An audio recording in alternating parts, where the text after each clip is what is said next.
Hello बच्चों, मैं शाहिद अफसर स्वागत करता हूं आपका माई क्लासरूम चैनल पे। बच्चे, माई क्लासरूम चैनल पे हम लेके आ रहे हैं आपके लिए नेशनल साइंस ओलंपियाड के लास्ट 5 ईयर पेपर का सॉल्यूशन विद डिटेल्ड एनालिसिस। इससे आपको क्या फायदा होगा? डिटेल्ड एनालिसिस से उस क्वेश्चन से रिलेटेड जो भी कॉन्सेप्ट है वो आपको बताया जाएगा। उससे फायदा होगा कि आपका एम जो है ओलंपियाड 2023 नेशनल साइंस ओलंपियाड 2023 जो है वो आपके लिए बहुत इजी हो जाएगा। ठीक है बच्चों, तो चलो इसके पैटर्न को थोड़ा हम समझ लेते हैं। क्या होता है ये? ओएमआर सीट फिल करना होता है इसमें, और ओएमआर सीट में फिल करने के लिए आपका इंफॉर्मेशन फिल करने के लिए आपको 10 मिनट दिए जाएंगे। 10 मिनट आपको दिए जाएंगे ओएमआर सीट फिल करने के लिए। अब उसमें क्या क्या फिल करना होता है? आपको आपका नाम, स्कूल का नाम, class, roll number, mobile number fill करना कोई बच्चा नहीं भूलेगा, क्योंकि आपके मोबाइल पे ही मैसेज आएगा आपका रिजल्ट और आपके मार्क्स, साथ में आपको वहां साइन करना है। अब इस एनएसओ के पेपर में क्या पैटर्न है? इसमें 3 सेक्शंस होते हैं। पहला लॉजिकल रीजनिंग, जो कि मैं डील करूंगा। उसके बाद साइंस का सेक्शन होता है जिसमें 35 क्वेश्चन होते हैं। लॉजिकल रीजनिंग में 10 क्वेश्चन होंगे, बहुत इजी क्वेश्चन होते हैं। और अचीवर सेक्शन 5 क्वेश्चन, वो भी साइंस के होते हैं। अब इनका मार्किंग सिस्टम कैसे होता है? जो अचीवर सेक्शन में क्वेश्चन होते हैं वो 3 मार्क्स के एक क्वेश्चन, तो 15 मार्क्स हो गया आपका अचीवर सेक्शन का। इसके अलावा जो भी क्वेश्चन है वो 1 मार्क का होगा, और इसमें कोई भी नेगेटिव मार्किंग नहीं होता है, कोई भी नेगेटिव मार्किंग नहीं होता है। तो टोटल हमारे क्वेश्चन कितने हुए? क्वेश्चन हुए हमारे 50, और उनका मार्क्स क्या हुआ? 60 मार्क्स हो गया 60। मल्टीपल चॉइस क्वेश्चन होंगे, 4 ऑप्शन होंगे, और सारे क्वेश्चन में सिर्फ unique answer, single answer correct होगा। More than one answer correct कहीं नहीं होगा। और हमारा नेगेटिव मार्किंग कहीं भी नहीं है। ध्यान देना है, बहुत सिंपल है, बहुत सिंपल है। चलिए, अब इसको ओएमआर सीट में आंसर कैसे फिल करना है बच्चा?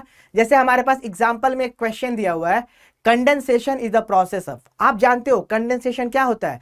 वाटर वेपर जब कूल डाउन होकर लिक्विड ड्रॉप्स बनता है उसको हम कहते हैं कंडेंसेशन। यानी हमारे यहां आंसर क्या हो रहा है? आंसर हो रहा है बी। अब इसको फिल कैसे करेंगे? ये रहा ओएमआर सीट, इसका क्वेश्चन नंबर देखेंगे। सपोज कि क्वेश्चन नंबर कितना है? ये 13। तो क्वेश्चन नंबर 13 का ये रो रहा, उसके बी ऑप्शन को गए, ये बी ऑप्शन है, पेंसिल से अच्छे से इस बी ऑप्शन को डार्क कर देंगे। बस यही करना है आपको। सिंपल सा पेपर आता है, अच्छे से ध्यान दोगे बहुत मजे मजे से हो जाएगा। चलिए, तो आज जो हम कर रहे हैं वो क्या है? 2021 और 22 का पेपर। 2021 और 22 का पेपर, लॉजिकल रीजनिंग सेक्शन अभी हम स्टार्ट कर रहे हैं। चलो, तो ये पहला क्वेश्चन जो है वो है मैथमेटिकल ऑपरेशन से। क्या होता है इसमें?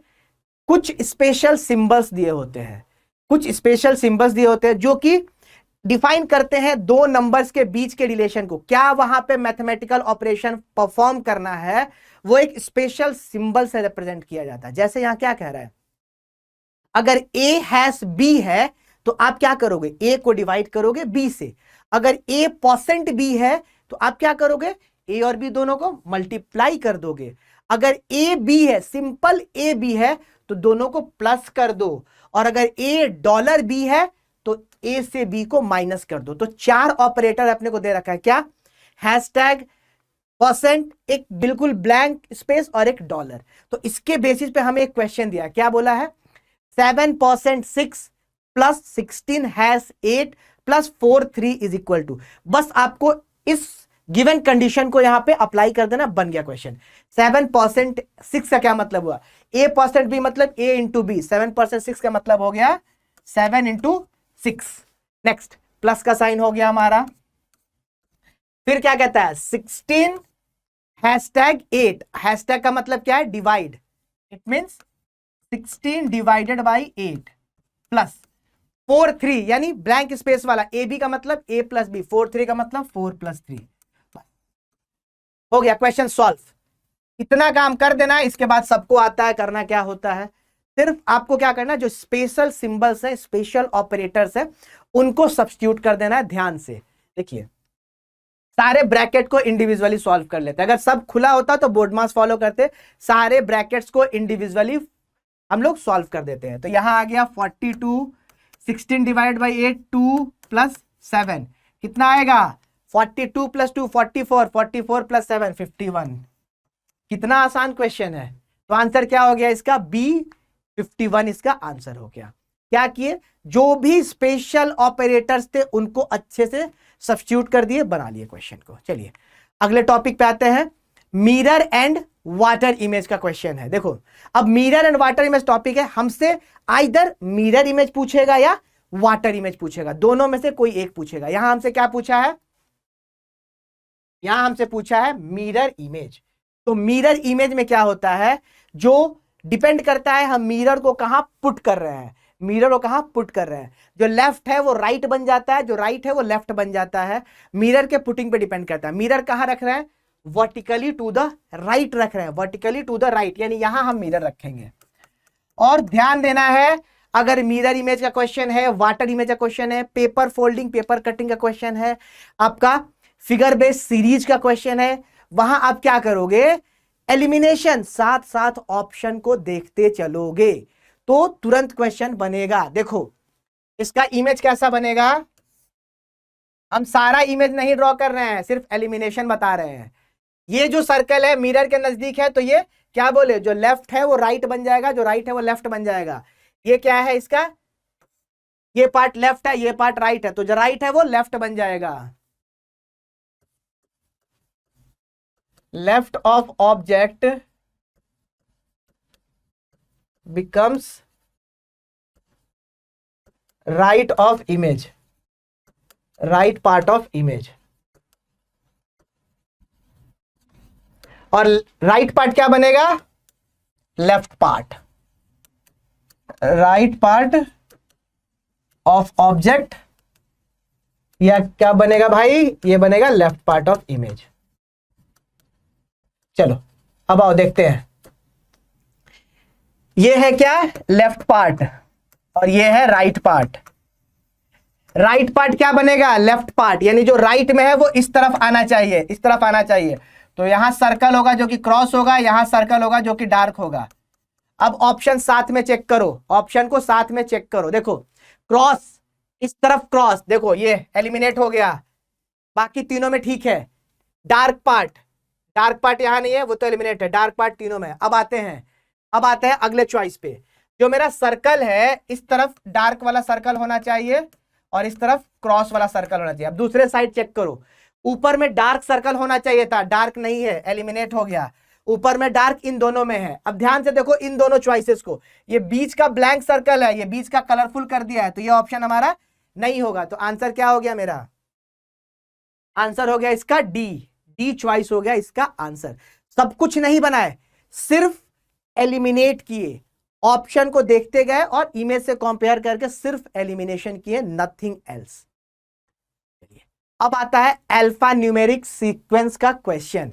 इसमें क्या है, आपको कुछ इंफॉर्मेशन दे रहता है सिटिंग अरेंजमेंट के अकॉर्डिंग, कि किसी का पोजीशन रहेगा लेफ्ट से क्या है, राइट से क्या है, नॉर्थ फेसिंग है, साउथ फेसिंग है, बस उसके अकॉर्डिंग मूव करेंगे। क्वेश्चन क्या कह रहा है? Some students are sitting in a row facing north. अगर नॉर्थ को फेस कर रहा है तो ऐसे बैठेगा, ऊपर फेस कर रहा है तो ये राइट हो जाएगा। देखो नॉर्थ को फेस कर रहा है तो ये राइट पार्ट हो जाएगा और ये लेफ्ट पार्ट हो जाएगा, अगर नॉर्थ को फेस कर रहा है तो। अब क्वेश्चन में क्या दे रहा है? Akhil is 15th from the left. इस लेफ्ट एंड से अखिल 15th पोजीशन पे है।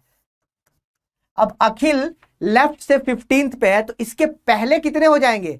15th पे ये है तो इसके पहले कितने होंगे? 14 हो जाएंगे। अब आगे बढ़ते हैं, आगे क्या कह रहा है क्वेश्चन में? आगे कह रहा है Vivek is sitting 12th to the right of Akhil. Vivek जो है अखिल से 12 राइट में है। अब इसका राइट किधर होगा? इधर होगा। 12th अगर राइट है तो इन दोनों के बीच में कितने हो जाएंगे? विवेक 12th है, उससे पहले 11 होने चाहिए, तो इन दोनों के बीच में 11 हो जाएंगे। विवेक भाई साहब यहां हो गया। इस तरफ से क्या है, हम जो भी पोजीशनिंग कर रहे हैं अभी लेफ्ट से कर रहे हैं, तो ये हो गया क्या? 12th। अब आगे क्वेश्चन में क्या कह रहा है? आगे कह रहा है इफ विवेक्स पोजीशन इज, विवेक का एक और पोजीशन दिया क्या?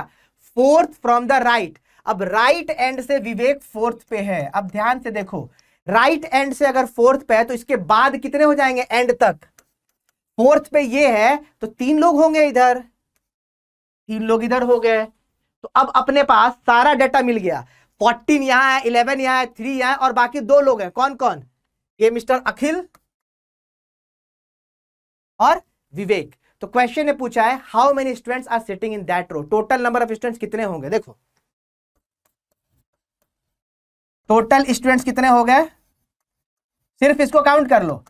पहले कितने थे? 14, 11 यहां थे, 3 बाद में थे और ये दोनों भी तो हैं, अखिल और विवेक। एक अखिल और एक विवेक। कितना हो गया? 14, 11, 25, 25 और 3 28 और 2 30। तो टोटल नंबर ऑफ स्टूडेंट्स कितने हो गए हमारे इस रो में? 30। यानी आंसर क्या हुआ हमारा? डी। बहुत सिंपल है, सिर्फ ये पता करो पोजीशन दिया है तो उसके पहले कितने, उसके बाद कितने। अब आता है हमारा ये एनालिटिकल क्वेश्चन। इसमें थोड़ा सा फिगर टफ दिखता है लेकिन है बड़ा आसान। नंबर ऑफ ट्रायंगल काउंट करने को देगा या नंबर ऑफ स्क्वायर काउंट करने को देगा। एक सिंपल सा फंडा समझ लो, अगर ऐसा फिगर बन रहा है, अगर ऐसा फिगर बन रहा है तो इसमें हम कहेंगे नंबर ऑफ ट्रायंगल कितने हैं? 3। ऐसा फिगर बन रहा है तो नंबर ऑफ ट्रायंगल 3। बस इसी के बेसिस पे हम क्वेश्चन को करते चले जाएंगे। पूछा है टोटल नंबर ऑफ ट्रायंगल कितने हैं, ऑप्शन दिया है, एक फिक्स्ड आंसर नहीं दिया है, तो हम एलिमिनेट करके आराम से क्वेश्चन बना सकते हैं। 26, 27, 28 या मोर देन 28।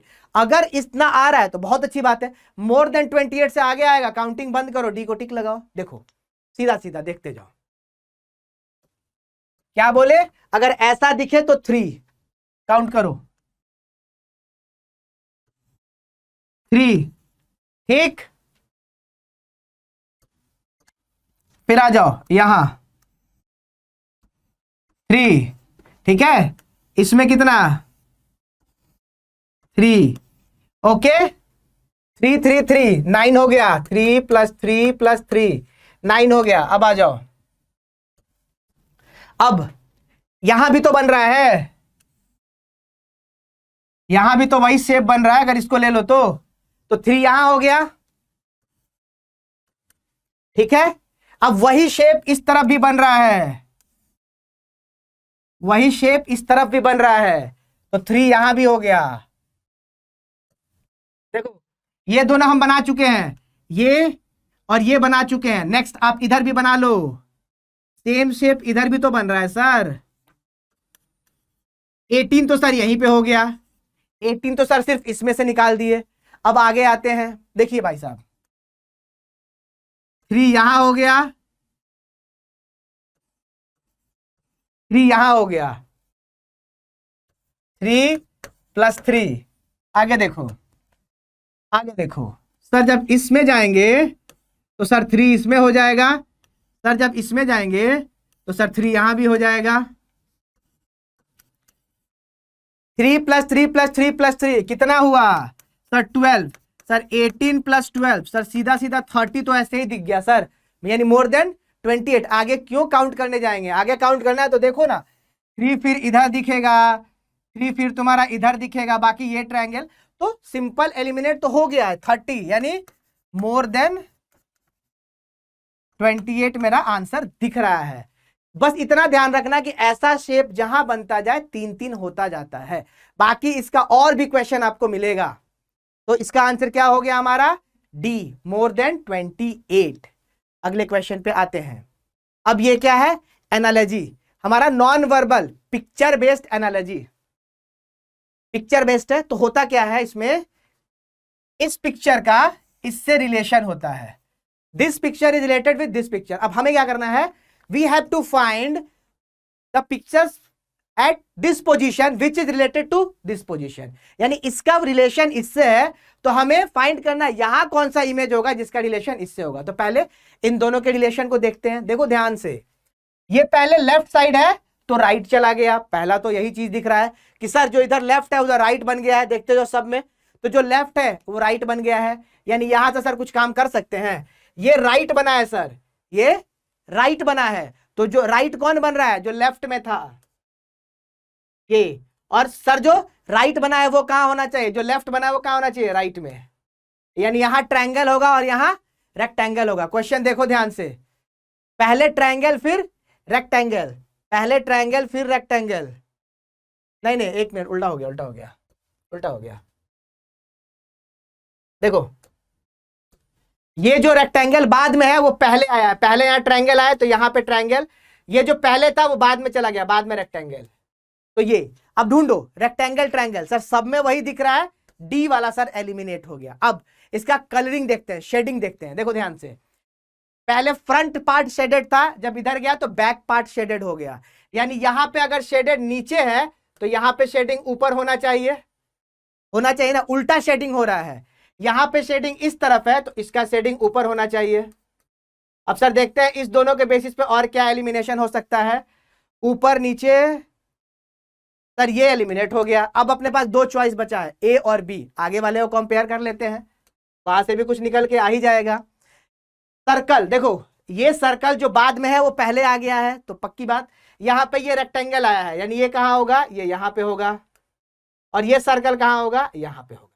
अब इसका शेडिंग चेक करते हैं, इसका शेडिंग, पहले ये राइट साइड शेडेड था तो यहां लेफ्ट साइड शेडेड हो गया, नीचे शेडेड था तो ऊपर शेडेड हो गया। अब यहां ये राइट साइड शेडेड है तो इस तरफ ये लेफ्ट शेडेड होना चाहिए था, नीचे शेडेड है तो इस तरफ हमारा ऊपर शेडेड होना चाहिए था। अब चेक करो तो इससे कुछ और एलिमिनेट हो रहा है, बिल्कुल एलिमिनेट हो गया सर, सी वाला एलिमिनेट हो गया।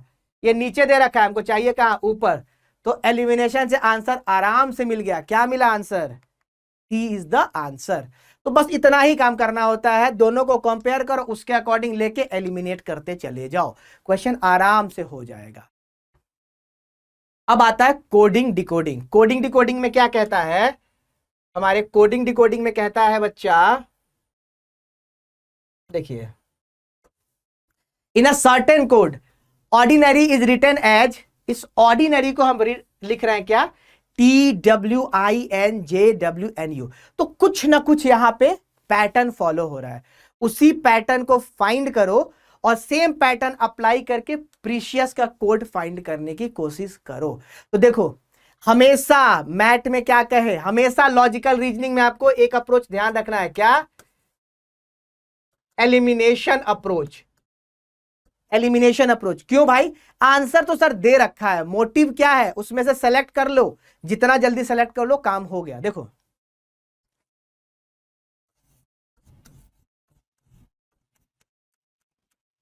ऑर्डिनरी को कैसे लिखा है, ऑर्डिनरी को ये लिखा है भाई TWINJWNU, तो ये लिखा है इसको। तो पहले रिलेशन फाइंड करते हैं, ओ से टी, ओ PQRST, 5 हम लोग मूव किए हैं, ओ से टी के लिए हम लोग 5 मूव किए हैं। रुको साथ में अपना क्वेश्चन भी देखो,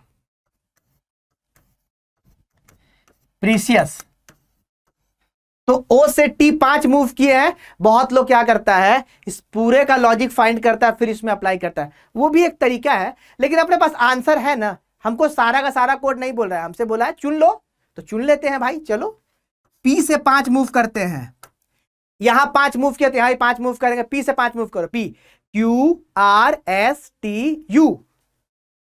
सर जादू हो गया, यू एक ही ऑप्शन में है, आंसर मिल गया, एक ही ऑप्शन में आंसर मिल गया। अब चलो कुछ लोग कहेगा सर इतना से कैसे पता चला, आगे वेरीफाई कर लेते हैं, आगे वेरीफाई कर लेते हैं। आर से डब्ल्यू, देखो सिर्फ इतना से मेरा आंसर आ गया और हमेशा ट्रू हो जाएगा, हमेशा ट्रू होगा। अगर एक से ज्यादा चॉइस दो, पहला वाला अगर मान लो 3-4 अल्फाबेट सेम हो तो आगे फाइंड करो ना, फर्स्ट वाले से एलिमिनेट हो रहा तो काम खत्म करो। आर से डब्ल्यू, RSTUVW, यहां भी +5 हो रहा है, यहां भी +5 करेंगे। डी से आई, DEFGHI, यहां भी +5। आई से क्या हो रहा है, IJKLMN, यहां भी +5 हो रहा है। अब देखो यहां तक तो सब कुछ ठीक था भाई, एन से जो जे है वो पीछे चले गए हैं, एन से जे पीछे चले गए हैं, जे KLMN यहां पे -4 हो रहा है। ए से जब -4 करोगे तो W मिलेगा, उल्टा जाओ, ए से Z Y X W, फिर R से भी -4 करोगे तो n मिलेगा, y से -4 करोगे तो u मिलेगा। सेम यही यहां अप्लाई करो, शुरू के 4 में +5 करना है,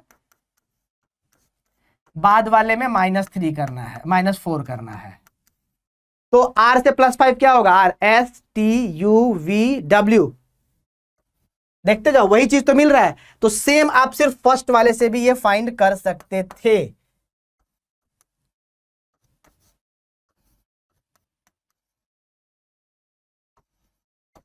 ठीक है, सिर्फ आपको क्या बोले, कितना जल्दी ये क्वेश्चन बन गया था, सिर्फ फर्स्ट वाले का रिलेशन फाइंड कर डायरेक्ट पुट किया, क्वेश्चन हमारा बन गया। तो आंसर क्या हुआ इसका, डी इसका आंसर हो गया। चलिए अगले टॉपिक पे चलते हैं। अब ये है paper folding and paper cutting. देखो पेपर फोल्डिंग पेपर कटिंग में क्या होता है, हमारे पास एक ऑर्डर दिया होता है कि इस ऑर्डर में पेपर को फोल्ड कर रहे हैं और लास्ट में जाके कट कर दिए। अब जब इसको अनफोल्ड करेंगे तो कैसा दिखेगा, सिंपल एक फंडा याद रखना, the order in which paper is folded is reverse, यानी paper is unfolded in the reverse order of folding. जिस ऑर्डर में फोल्ड किए हैं उसके उल्टा ऑर्डर में अनफोल्डिंग होगा। मतलब सबसे पहले ये फोल्डिंग किए फिर ये फोल्डिंग है, जब अनफोल्ड करेंगे तो पहले ये अनफोल्ड होगा फिर ये अनफोल्ड होगा, यानी unfolding is done in the reverse order of folding.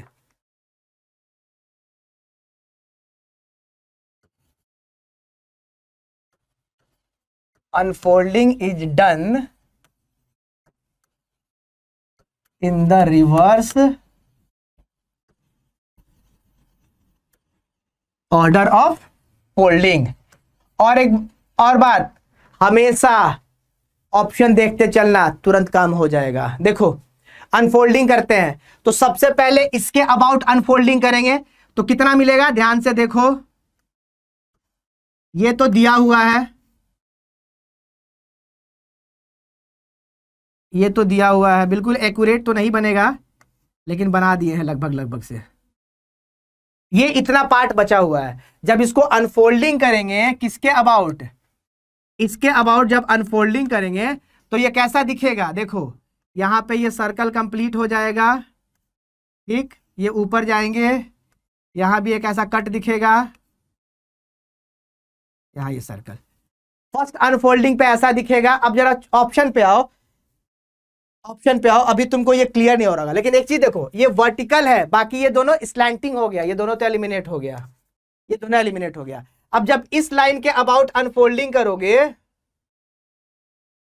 जब इस लाइन के अबाउट अनफोल्डिंग करोगे आप, इस लाइन के अबाउट जब अनफोल्डिंग करोगे तो फाइनल इमेज कैसा दिखेगा, इस तरह से दिखेगा फाइनल इमेज। ये यहां पे एक ऐसा कंप्लीट हो जाएगा, ये यहां पे ऐसा कंप्लीट हो जाएगा, इसका इमेज यहां आ जाएगा और ये दो सर्कल्स, यहां दो सर्कल्स हो जाएंगे, कुछ ऐसा सर्कल हो जाएगा। देखो जरा ये दिख रहा है, सेम दिख रहा है, ये सेम दिख रहा है ना। तो बस क्या है, unfolding is done in the reverse order of folding. जिस ऑर्डर में फोल्डिंग करें उसके उल्टा ऑर्डर में अनफोल्डिंग करेंगे। आप यहां से भी बात बना सकते थे, ये दोनों खत्म हो गया था क्योंकि ये वर्टिकल था, स्लैंटिंग था। सर्कल कितना बन रहा था, जब यही दो हो गया तो एक सिंगल सर्कल था, कभी नहीं होता है। नहीं सर, आंसर सी है हमारा इसका। तो हमेशा याद रखना, एलिमिनेशन अप्रोच बहुत हेल्पफुल होता है इन सब टॉपिक्स में, पूरे मैथ में, पूरे लॉजिकल रीजनिंग में ही एलिमिनेशन बहुत हेल्पफुल होता है। चलिए अब ये क्या है, सीरीज कंप्लीशन एंड इंसर्टिंग। तो हमारा यहाँ पे सीरीज में कुछ टर्म्स दे रखे हैं, उसको एलिमिनेशन से, या फिर हमारा क्या है, एक मैट्रिक्स दे रखा है, मैट्रिक्स दे रखा है, इसमें रो वाइज या कॉलम वाइज कुछ ना कुछ पैटर्न है और उस पैटर्न के अकॉर्डिंग एक वैल्यू मिसिंग दे रखा है। इस मिसिंग वैल्यू को फाइंड करना ही हमारा मोटिव है। तो आइदर इसमें रो वाइज पैटर्न लगता है या कॉलम वाइज पैटर्न लगता है। क्या करते हैं, या तो इन सबको जोड़ के देखते हैं क्या सबका सम कांस्टेंट है, या किसी तीन को जोड़ के देखते हैं उसका चौथे से रिलेशन है या नहीं, या दो को जोड़ते हैं तीसरा माइनस करके देखते हैं चौथे से रिलेशन है कि नहीं। ज्यादातर कोशिश करते हैं ये नीचे वाला इन तीनों को यूज करके लाने का। क्या इन तीनों को यूज करके नीचे वाले को ला सकते हैं?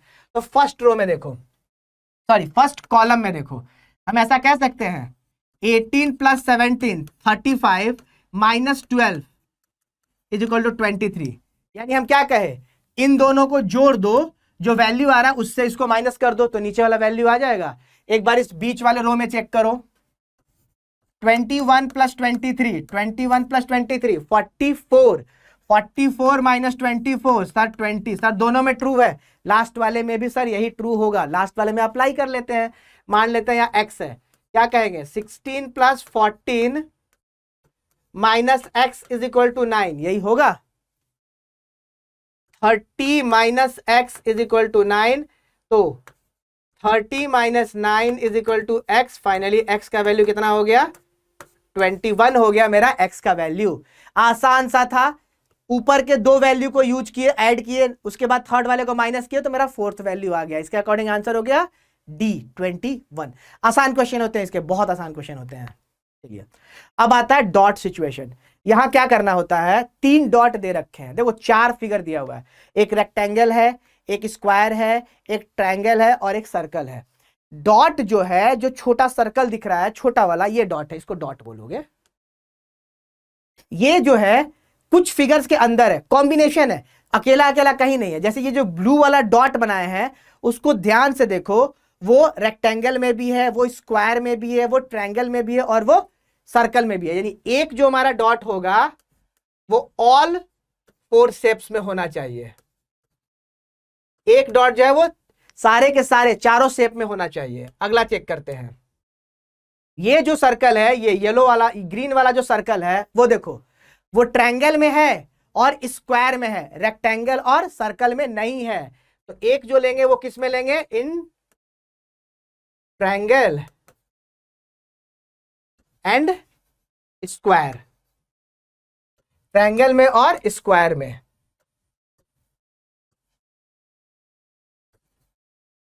और एक और जो है वो किस में है, ध्यान से देखो, ये थर्ड वाला जो है ट्रायंगल में है, स्क्वायर में है, सर्कल में है, रेक्टेंगल में नहीं है। तो बस तुमको यही फाइंड करना है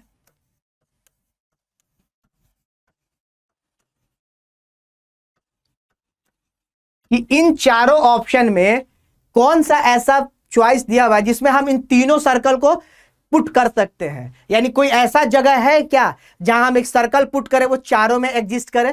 पहले वाले चॉइस को देखो, पहले वाले चॉइस में अगर ट्रायंगल में और स्क्वायर में कुछ कॉमन है ही नहीं तो तुम कभी भी एक ऐसा पॉइंट नहीं पुट कर सकते हो जो ट्रायंगल स्क्वायर में सेम हो, जबकि तुम देखो ये सारे के सारे में ट्रायंगल स्क्वायर चाहिए और इस ट्रायंगल और स्क्वायर में कुछ भी कॉमन नहीं है, तो कहीं भी ऐसा पॉइंट नहीं मिलेगा जहां हम इसको पुट कर सकें। तो ये डॉट सिचुएशन इसमें नहीं सब्स्टिट्यूट हो पाएगा। सेकंड वाले में देखो, स्क्वायर और ट्रायंगल का तो रिलेशन है, आप सेकंड वाला सर्कल ये ग्रीन वाला को पुट कर सकते हो, स्क्वायर ट्रायंगल।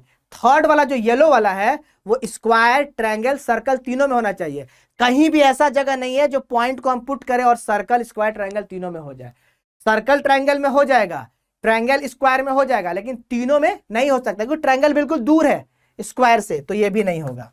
अब आते हैं सी ऑप्शन पे, चेक करते हैं। चारों में पुट करना है, चारों का चारों। अगर यहां पुट करेंगे तो देखो चारों में हो गया, रेक्टेंगल स्क्वायर सर्कल ट्रायंगल, यानी मेरा पहला वाला तो मिल गया सर। चलो सर दूसरा वाला चेक करते हैं, ट्रायंगल और स्क्वायर। सर ट्रायंगल और स्क्वायर के लिए तो भरा पड़ा है, यहां पुट कर दो सर, ट्रायंगल और स्क्वायर हो गया, ठीक। उसके बाद ट्रायंगल स्क्वायर और सर्कल, रेक्टेंगल में नहीं होना चाहिए तो सर यहां पुट कर दो, ट्रायंगल स्क्वायर सर्कल हो गया, ठीक है। तो ये 3 पोजीशन इसके हो गए।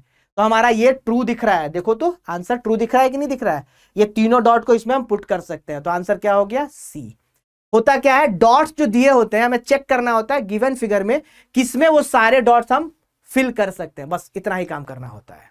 चलिए अब हमारे पास एक पजल दे रखा है, एक पजल दे रखा है, ठीक है, एक पजल दे रखा है। इसमें क्या कह रहा है, P, Q, R, S, T and U are 6 persons traveling together in a boat। कितने लोग हैं, 6 लोग हैं जो कि बोट में ट्रेवल कर रहे हैं, 6 लोग हैं।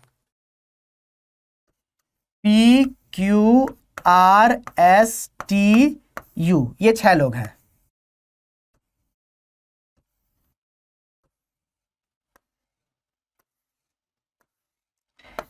छह लोग हैं, बोट में ट्रेवल कर रहे हैं। और क्या कह रहा है, Q R N T are women, मतलब इनका जेंडर दे रखा है, इनका जेंडर दे रखा है। एक चीज दे रखा है, क्या, जेंडर दे रखा है।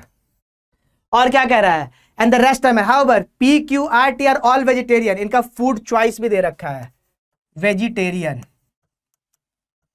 और क्या दिया हुआ है, and T Q T you know swimming, एक और कहना है स्विम करना, किसको किसको स्विमिंग आता है। चलिए, तो अब जो गिवन कंडीशन दे रखा है उसमें पुट करना स्टार्ट करते हैं। Q R and T are women, Q R T female है, ये फीमेल, ये फीमेल और ये फीमेल।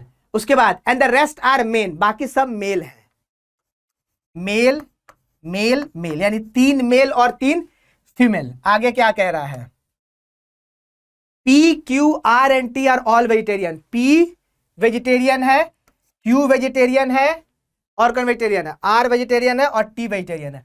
जब ये चारों वेजिटेरियन है तो एस और यू क्या बचे, नॉन वेजिटेरियन, ये नॉन वेजिटेरियन, ये नॉन वेजिटेरियन। उसके बाद क्या कहता है, finally Q T and you, Q T and you know swimming, Q को, टी को और यू को स्विमिंग आता है, बाकियों को नहीं आता है, इसको नहीं आता, इसको नहीं आता, इसको नहीं आता।